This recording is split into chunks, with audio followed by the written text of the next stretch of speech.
Hello, my dear kids. Welcome back to the Knowledge series by Amit Publishing House. My name is Vandana and we are doing Book 8, SSC. And here this is your book, Time Travelers Unveiling Histories, Mysteries.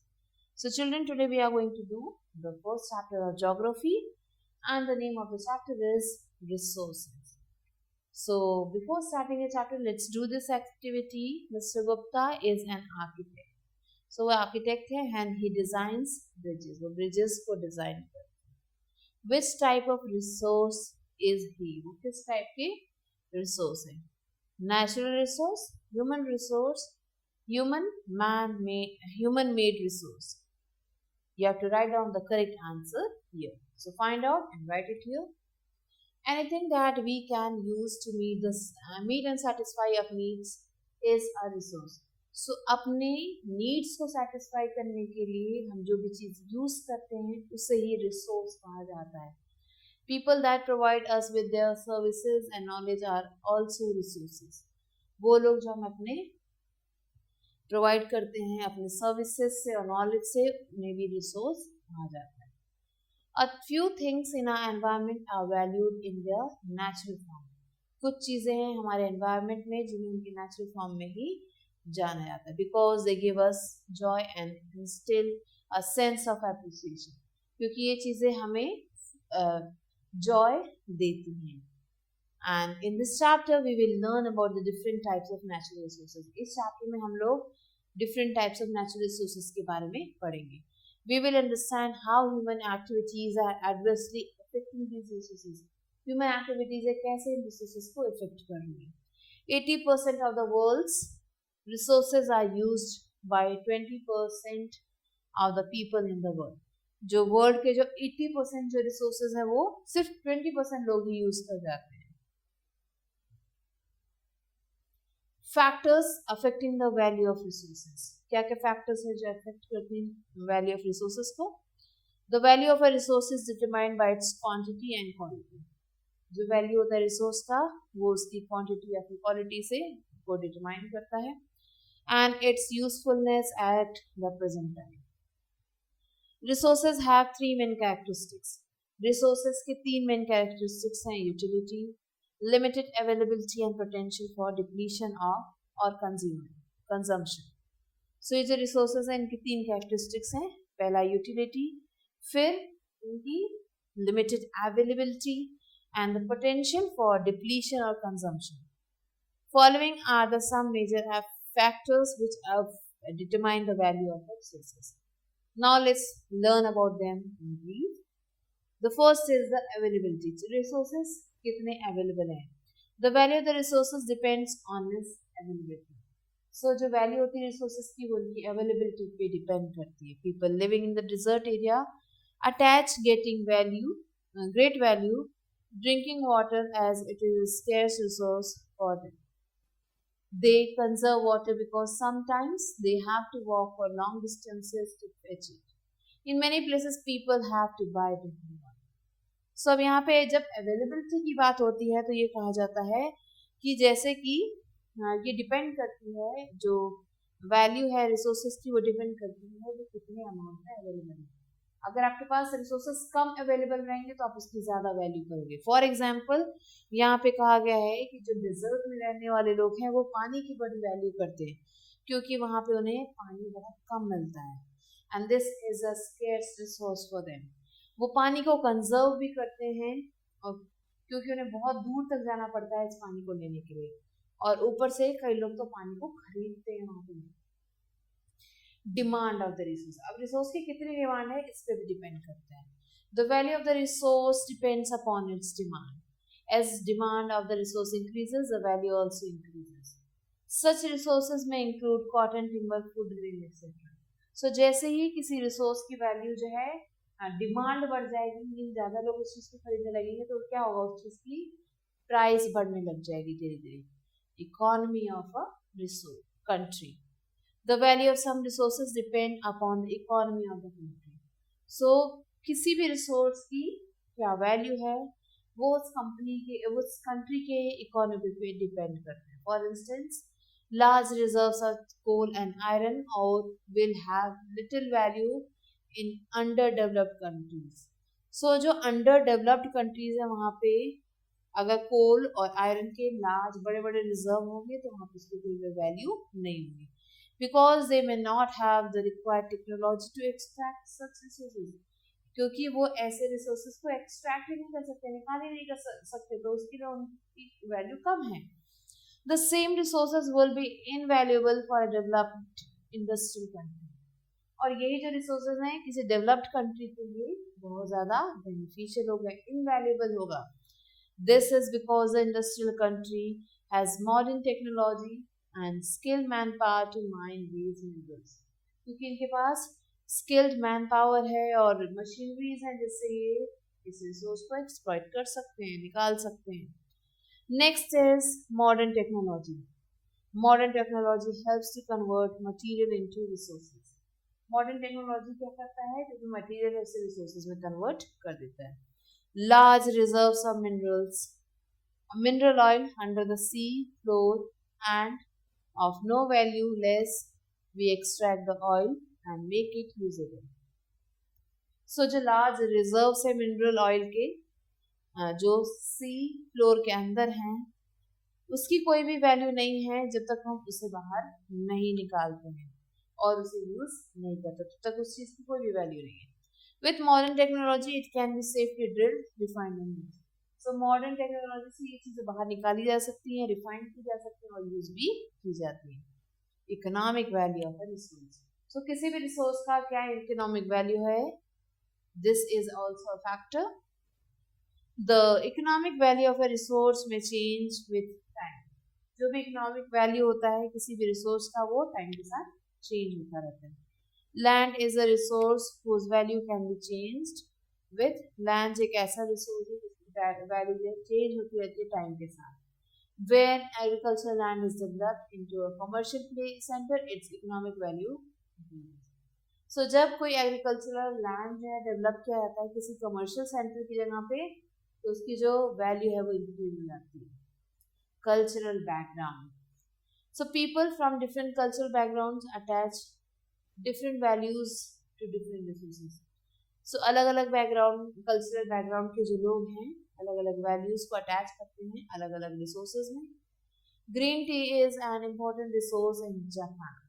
So Japan में ये जो green tea है वो बहुत ही important resource है because of its health benefits and cultural values. अपनी health benefits और cultural values की वजह से. Drinking green tea is almost like a ritual in the country. So green tea पीना एक ritual की तरह है किसी भी country में. Green tea may not hold the same importance for people living in the outer part of the world. So green tea उतना important नहीं हो सकता है कुछ दूसरे लोगों के लिए जो उसी वर्ल्ड के दूसरे पार्ट में रहते हैं. Types of resources. अब कौन कौन से टाइप्स हैं रिसोर्सेज की. Resources can be divided into 3 main categories, namely natural, human made and human resources. So ये 3 पार्ट्स हैं जिसमें डिवाइड किया गया है. The first is the natural resources. Naturally occurring materials which are used by humans in their natural form or with little modifications from natural. सो वो resources जो nature हमें देता है उसे नेचुरल रिसोर्सेज कहते हैं, चाहे हम उसे नेचुरल फॉर्म में यूज करें चाहे उसमें थोड़ा बहुत चेंज करके यूज करें, बट इस रिसोर्स को नेचुरल रिसोर्स कहा जाएगा. Some examples are mineral, soil, water, plant and animal. Our earth is a water planet and 3/4 of the planet is covered with this life giving resource. Materials like coal and iron ore were considered useful resources only after humans learn how to utilize these materials for the benefits. So ये जो materials हैं जैसे कि coal हो गया या iron ore हो गया, इन्हें जो consider किया गया था useful resources के रूप में जब only after human learn how to utilize these materials for the benefit. जब humans को ये बताया गया कि ये materials कितने beneficial हैं उनके लिए. In the same way, flowing water becomes a resource when its power is harnessed to generate electricity. So इसी तरीके जो flowing water है वो भी एक resource है जब हम जो है उसे प्रॉपर यूज करेंगे इलेक्ट्रिसिटी जनरेट करने के लिए।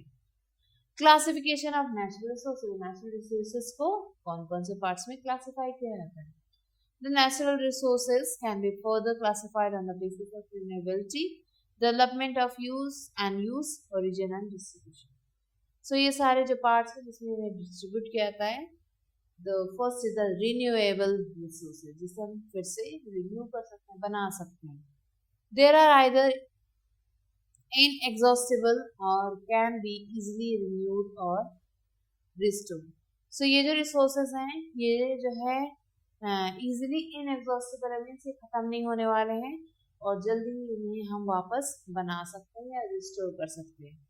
Resources like solar and wind energy are unlimited. Solar energy जो है वो बहुत ज़्यादा है, विंड एनर्जी वो बहुत ज़्यादा है. सो ये रिन्यूएबल रिसोर्सेज हैं. Human activities have no effect on their quantity change नहीं होगी. Agricultural produce can be reproduce. जो एग्रीकल्चर की चीज़ें बनाई जाती है उसे फिर से प्रोड्यूस किया जा सकता है. Soil and water are also renewable resources. और जो soil और water है ये भी renewable resources में आते हैं. The next is the non-renewable resources. These are available in fixed quantity. ये जो non-renewable resources हैं ये fixed quantity में है और पे non-renewable resources can not be regenerated or replenished by humans. So in resources को दोबारा से रीजेनरेट नहीं किया जा सकता या फिर से इन्हें रिप्लेनिश नहीं किया जा सकता. As they take thousands or millions of years to form, क्योंकि इन्हें बनने में हजारों साल लग जाते हैं. Each of such resources are mineral, precious stones, fossil fuel, nuclear power resources. So यहाँ पे children कुछ examples दिए गए. Windmills set up the wind farm to produce energy, and coal a source of non-renewable energy. Now the next is the potential resources. These are the ones which are not being used by humans at present. So ये वो resources है जो humans use नहीं करते हैं, but have the potential of providing a great benefit if used.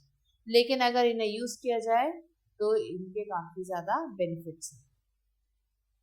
The exact quantity of such resources is not known.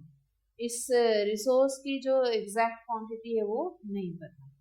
These resources may be tapped in the future with the development of the suitable technology. So हो सकता है suitable technologies develop हो जाए जिसके बाद ये resources आसानी से use किए जा सके. Sunlight has a potential for meeting the world's energy requirements.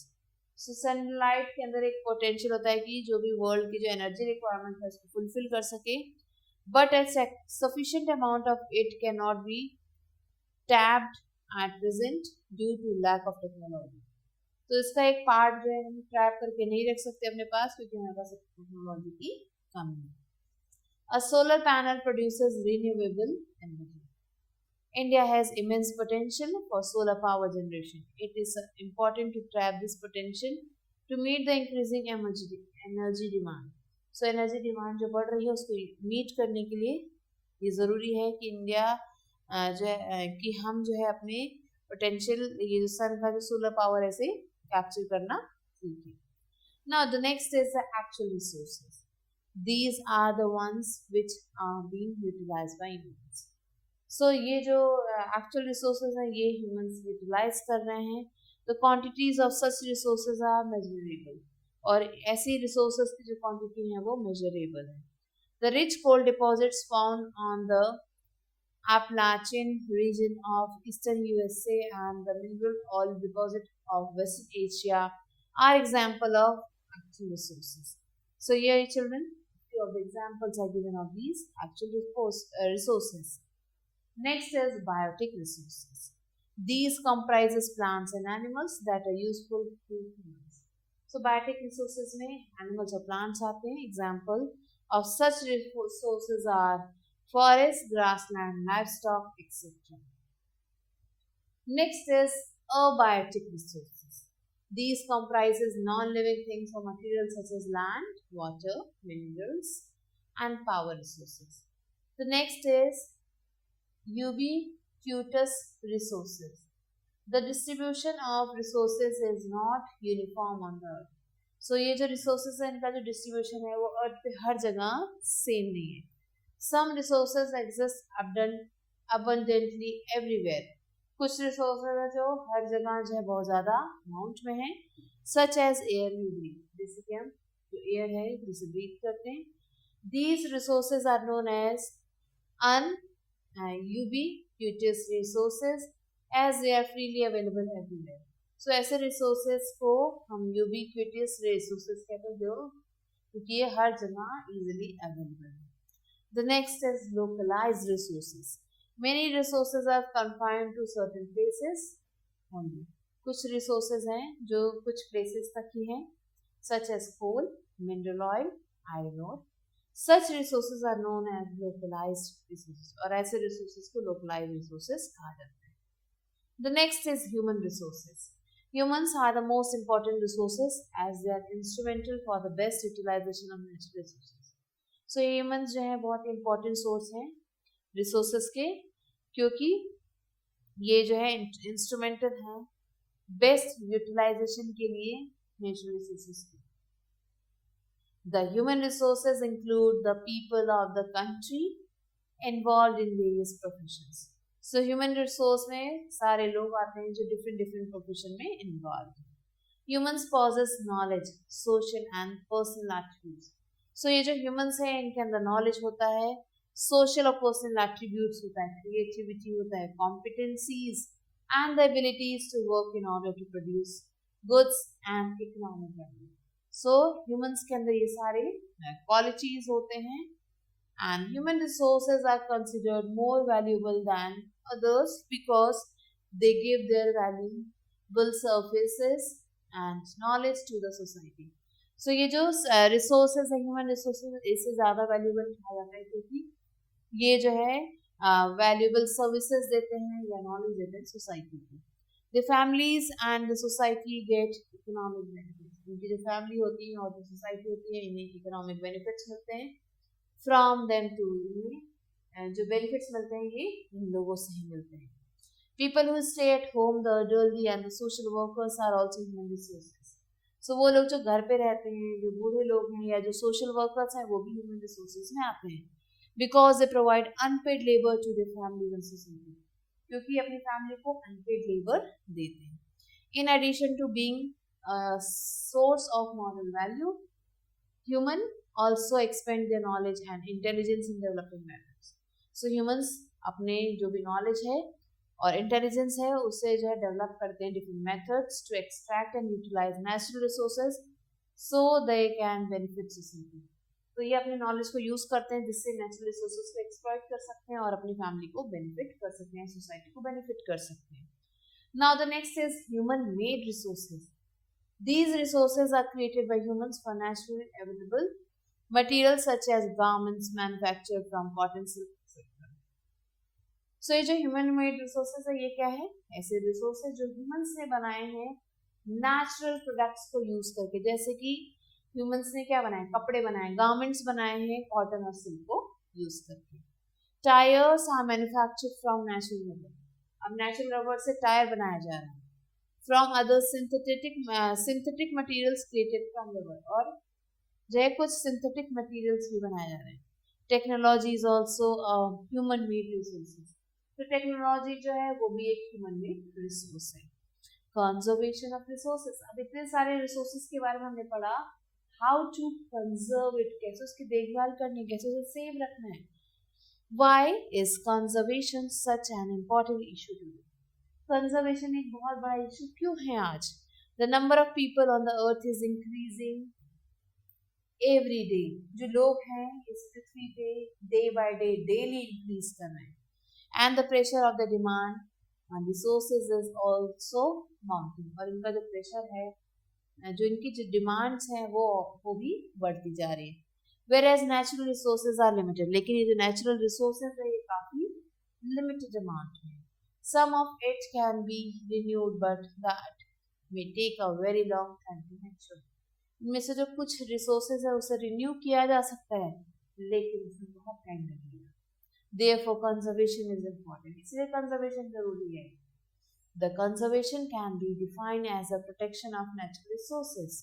Scientists first examine how and why natural resources are being depleted or degraded at, and then find ways to solve the problem. अब scientist क्या करते हैं, examine करते हैं कि ये जो natural resources है क्यों खत्म हो रहे हैं, उसके बाद इस सोल्यूशन को फाइंड आउट करते हैं कि कैसे से ठीक किया जाए. What are some of the ways in which natural resources are being used? कुछ वेज आपको बताने हैं जिसमें नेचुरल रिसोर्सेज को यूज किया जाता है. Human activities have been identified as one of the primary cause. और जो ह्यूमन एक्टिविटी है वो सबसे बड़ा कॉज है रिसोर्सेज के खत्म होने में. Major causes of the degradation of the environment are air pollution, the clearing of forest, over extraction of mineral resources, overgrazing of pasture by farm animals, poaching of animals, etc. So क्या क्या activities है, human activities है? Air pollution, forest को clean कर देना, minerals को ज़्यादा extract कर देना, और जो फूड है वो फार्म एनिमल्स ज़्यादा खा जा रहे हैं, ओवर ग्रेजिंग कर ले रहे हैं, और एनिमल्स को मार दिया जा रहा है, उनका शिकार कर दिया जा रहा है. सो ये सारे फैक्टर्स हैं जो इफेक्ट करते हैं रिसोर्सेज को ख़त्म करने में.